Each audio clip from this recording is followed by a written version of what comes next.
Hello everyone, कैसे हो आप सभी। आई होप कि आप सभी अच्छे होंगे और मेरे साथ साथ ब्लेंडर में प्रैक्टिस कर रहे होंगे। आज के इस लेसन में हम बात करेंगे ब्लेंडर में वर्क स्पेसेस के बारे में। वर्क स्पेसेस बेसिकली क्या होता है कि ब्लेंडर में हम लोगों को अलग अलग टाइप्स के काम करने के लिए अलग अलग मोड दिए हुए होते हैं कि हमें जिस टाइप्स का काम करना है, जिस प्रकार।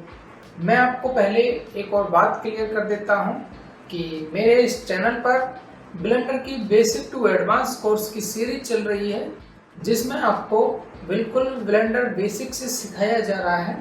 और अगर आपने मेरी ये प्लेलिस्ट स्टार्टिंग से नहीं देखी है और अगर आप मेरे इस वीडियो पर नए हैं, मेरे चैनल पर नए हैं, तो आप पहले मेरे चैनल को सब्सक्राइब कर लीजिए और उसके बाद में आप इस प्लेलिस्ट को देखना स्टार्ट कीजिए। आपको ब्लेंडर बहुत ही अच्छी तरीके से समझ में आने वाला है। मैंने इस प्लेलिस्ट को इस तरीके से बनाया है कि जो बिल्कुल नए हैं उनको भी ये अच्छे से समझ में आएगा, क्योंकि मैंने हर एक ऑप्शन, हर एक चीज़ मैंने बिल्कुल डिटेल में समझाई है, ताकि आपको किसी भी प्रकार का कोई भी डाउट्स ना हो। अगर कोई भी डाउट्स फिर भी रहता है तो आप वीडियो के कमेंट सेक्शन में कमेंट करके पूछ सकते हैं। आपको आपके कमेंट्स का रिप्लाई 100% मिलेगा। चलते हैं कंप्यूटर की स्क्रीन पर और देखते हैं कि ब्लेंडर में वर्क स्पेसेस क्या होते हैं। Let's go. मैं अपने कंप्यूटर की स्क्रीन पर आ चुका हूं और सबसे पहले मैं इस डिस्प्ले स्क्रीन को यहाँ से हटा लेता हूँ। यहाँ जो खाली जगह है, यहाँ पे आपको लेफ्ट क्लिक करना है तो ये यहाँ से हट जाती है। अब सबसे पहले हम बात करेंगे वर्क स्पेसेस के बारे में। तो मैंने पिछली वीडियो में आपको बताया था कि ये जो ब्लैक पट्टी है इसको हम टॉप हैंडल बोलते हैं, ठीक है। और यहाँ पे जो ये ऑप्शंस हैं इनको हम मोड बोलते हैं, ठीक है। मोड इसलिए बोलते हैं कि हम इन पे डायरेक्टली क्लिक करके और उसी मोड पे स्विच कर सकते हैं और उसी मोड पे हम ब्लेंडर को यूज कर सकते हैं। तो इन मोड का काम होता है कि हमारा जिस तरीके का काम है हम उसी तरीके से हम इस मोड पे जा कर के काम कर सकते हैं। इनमें कुछ ब्लेंडर के by default preset work spaces हैं जो कि ब्लेंडर में पहले से ही सेव है और ब्लेंडर ने बहुत ही परफेक्ट तरीके से यहाँ पे वर्क स्पेसेस बनाए हुए हैं। आपके बिल्कुल वर्क के हिसाब से यहाँ पे आपको सेट मिलेगा, ठीक है।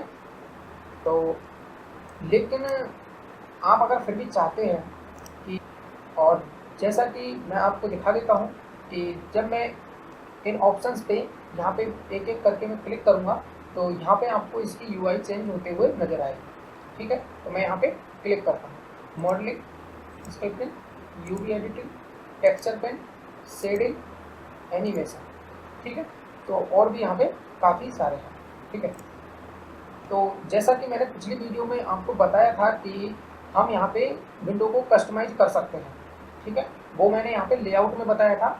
और लेकिन ऐसा नहीं है कि आप सिर्फ लेआउट में ही विंडो को कस्टमाइज कर सकते हैं।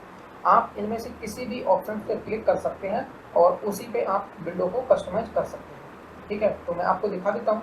जैसे कि मैं टेक्सचर पेंट पे जाता हूँ और यहाँ पे दो विंडो आपको देखने के लिए मिल रही है। एक तो है इमेज एडिटर और यहाँ पे है 3D व्यूपोर्ट। उसके बाद में आप चाहते हैं कि यहाँ पे एक और विंडो होनी चाहिए, तो यहाँ पे आप एक और विंडो ऐड कर सकते हैं इस तरीके से, ठीक है। आपको जिस भी विंडो की ज़रूरत है आप उसको यहाँ पे, जिस एडिटर की ज़रूरत है आप उस एडिटर को यहाँ से ले सकते हैं, ठीक है। मैं यहाँ पे शेडर एडिटर ले लेता हूँ ऐसे ही, ठीक है। दूसरी बात, अगर आपको ये पसंद नहीं आता है, वैसे तो ये बिल्कुल परफेक्ट तरीके से सेट किया हुआ है आपके वर्क के हिसाब से, लेकिन फिर भी अगर आप चाहते हैं कि मैं अपना ही अलग से वर्क स्पेसेस बनाना चाहता हूँ तो वो कैसे होते हैं, चलिए देख लेते हैं। इन ऑप्शंस में से आप किसी को भी डुप्लीकेट कर सकते हैं और डुप्लीकेट करने के दो तरीके हैं। मैं दोनों तरीके आपको बता देता हूँ, ठीक है। तो सबसे पहले एक तरीका ये है कि आपको जिसको भी डुप्लीकेट करना है उसको यहाँ से सेलेक्ट कर लेना है और उसके बाद में यहाँ पे आपको प्लस पे क्लिक करना है। यहाँ पे डुप्लीकेट करंट का ऑप्शन है, यहाँ पे आपको क्लिक कर देना है। तो आप देख सकते हैं यहाँ पे ये डुप्लीकेट हो चुका है। पहले ये लेआउट था, यहाँ पे डुप्लीकेट हुआ है लेआउट 001, ठीक है। मैं इसको यहाँ से डिलीट कर देता हूँ, ठीक है। एक तरीका तो ये हो गया। दूसरा तरीका ये है कि आपको जिसको भी डुप्लीकेट करना है उसको क्लिक करके रखिए और अपना जो ये माउस का कर्सर है इसको आप उसी पे रखिए, ठीक है। और उस पर आपको अब राइट क्लिक करना है। राइट क्लिक करेंगे तो यहाँ पे डुप्लीकेट का ऑप्शन आता है, इस पर आपको क्लिक कर देना है। क्लिक करते ही आप देख सकते हैं लेआउट 001 की डुप्लीकेट हो चुका है। अभी आप चाहे लेआउट पे क्लिक करके रखिए, चाहे आप इस लेआउट 001 पे क्लिक करके रखिए, यहाँ पे आपको कुछ भी चेंज होते हुए नहीं दिखेगा। क्यों? क्योंकि सिर्फ हमने अभी इसको डुप्लीकेट किया है, अभी हमने यहाँ पे चेंजेस कुछ भी नहीं किया है, कुछ भी हमने यहाँ पे कस्टमाइज नहीं किया है, ठीक है। तो सबसे पहले मैं इसको रीनेम कर लेता हूँ। रीनेम करने के लिए आपको इस पर डबल क्लिक करना है। डबल क्लिक करते ही इसको यहाँ से बैक स्पेस से डिलीट कर देना है और यहाँ पे आप कुछ भी नाम रख सकते हैं। मैं ऐसे ही माई लिख लेता हूँ, ठीक है। आप कुछ भी नाम लिख सकते हैं, ठीक है। अब मैं इसको यहाँ से कस्टमाइज कर लेता हूँ। मैं यहाँ पे एक यहाँ से स्प्लिट करता हूँ और इसको यहाँ से और एक इसको यहाँ से कर देता हूँ। ये किस तरीके से करते हैं स्प्लिट विंडो को और वापस से ज्वाइन कैसे करते हैं, इस पर मैंने डिटेल में वीडियो बनाई हुई है और आपको ऊपर में प्लेलिस्ट का लिंक मिल जाएगा। आप प्लेलिस्ट को स्टार्टिंग से देख सकते हैं तो आपको बहुत अच्छी तरीके से समझ में आएगा।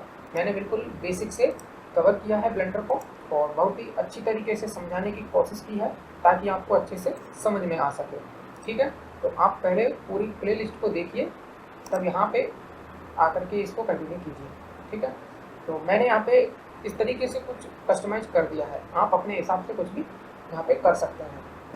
इतना हो जाने के बाद में जब आप यहाँ पे कुछ भी काम करते हैं तो उस काम को आप यहाँ पे फाइल में जा करके सेव एज में जा करके जब सेव कर लेते हैं और उसके बाद में जब आप ब्लेंडर को यहाँ से क्लोज कर देंगे, फिर उसके बाद में जब आप ब्लेंडर को वापस से ओपन करेंगे तो आपके सामने यही विंडो ओपन होगी और उसके बाद में आप जब फाइल में जा करके ओपन में जाके उस फाइल को ओपन करेंगे जिसको आपने अभी सेव किया था, तो उसके बाद में जब आप उसको ओपन करेंगे तो आपके सामने ये फाइल ओपन हो जाएगी जो आपने सेव किया था। ये विंडो इसी तरीके से ओपन होगी, ठीक है। लेकिन आप चाहते हैं कि मुझे वो फाइल ओपन नहीं करनी है, मैं तो ये चाहता हूँ कि मैंने जो ये कस्टमाइज किया है, जब भी मैं ब्लेंडर को ओपन करता हूँ तब मुझे ये विंडो यहीं पर मिलनी चाहिए, यहाँ पे ये सेव रहनी चाहिए, ठीक है। तो ऐसा कैसे कर सकते हैं? आपको यहाँ पे फाइल पे जाना है, यहाँ पे नीचे डिफ़ॉल्ट्स का ऑप्शन है और यहाँ पे सेव स्टार्टअप फाइल्स पे क्लिक कर देना है। जैसे क्लिक करेंगे यहाँ पे ओवरराइट पे क्लिक कर देना है, ठीक है। तो यहाँ पे ये सेव हो चुका है। मैं आपको बता देता हूँ फिर से ओपन करके, ठीक है। मैं यहाँ से ब्लेंडर को क्लोज कर रहा हूँ, ठीक है। और मैं फिर से यहाँ से ब्लेंडर को ओपन कर रहा हूँ। अभी ब्लेंडर ओपन हो रहा है, ठीक है। अभी आप देख सकते हैं कि ब्लेंडर ये ओपन हो चुका है और डायरेक्टली यहीं पे ओपन हुआ है। उसके बाद आप चाहे जिस ऑप्शन पे आप क्लिक करके उस पर काम कर सकते हैं, ठीक है। उसके बाद में आप चाहते हैं कि मुझे ये नहीं चाहिए, अब मेरा काम हो गया है, मुझे ये नहीं चाहिए, तो आप इसको यहाँ से डिलीट भी कर सकते हैं। कैसे करते हैं? यहाँ पे आपको जाना है और राइट क्लिक करना है और इस डिलीट पे क्लिक कर देना है। तो आप देख सकते हैं ये यहाँ से डिलीट हो चुका है। अब डिलीट तो हो गया है और उसके बाद में अगर आप यहाँ से क्लोज कर दोगे ब्लेंडर को और फिर से ब्लेंडर को ओपन करोगे जब भी आप कभी, तो आपके सामने वही वाली विंडो ओपन होगी जिसको आपने अभी डिलीट किया है, ठीक है। तो ऐसा ना हो उसके लिए आपको क्या करना है कि फिर से फाइल पे जाना है, डिफ़ॉल्ट्स पे जाना है, सेव स्टार्टअप फाइल्स पे फिर से क्लिक कर देना है, ठीक है। यहाँ पे क्लिक किया और राइट पे क्लिक किया, ठीक है। और यहाँ से मैं क्लोज कर देता हूँ और फिर से यहाँ से ब्लेंडर को ओपन करता हूँ, ठीक है। अभी ब्लेंडर ओपन हुआ तो आप देख सकते हैं अब की बार में फिर से वहीं पे स्टार्ट हुआ है जहाँ पे पहले हुआ था, ठीक है। तो आई होप कि आपको इतना सब कुछ समझ में आ गया होगा। मेरे से जितना हुआ उतना अच्छे तरीके से समझाने की कोशिश की है। मैं किसी भी ऑप्शन को मैं स्किप नहीं करता और मैं डायरेक्ट आपको सिर्फ बोल के ही नहीं दिखाता, मैं जैसा करता हूँ वैसा मैं आपको करके दिखाता भी हूँ, ठीक है। तो आप मेरे चैनल पर नए हैं तो आप प्लीज़ मेरे चैनल को सब्सक्राइब कीजिए और बेल आइकन को प्रेस कर लीजिए अगर आप 3D एनिमेशन में इंटरेस्ट रखते हैं तो, और आप ब्लेंडर को बेसिक से सीखना चाहते हैं तो मेरी इस प्लेलिस्ट को स्टार्टिंग से देखना स्टार्ट कीजिए, तब आपको बेहतर तरीके से समझ में आएगी। तो मिलते हैं नेक्स्ट वीडियो में, तब तक के लिए जय हिंद जय भारत।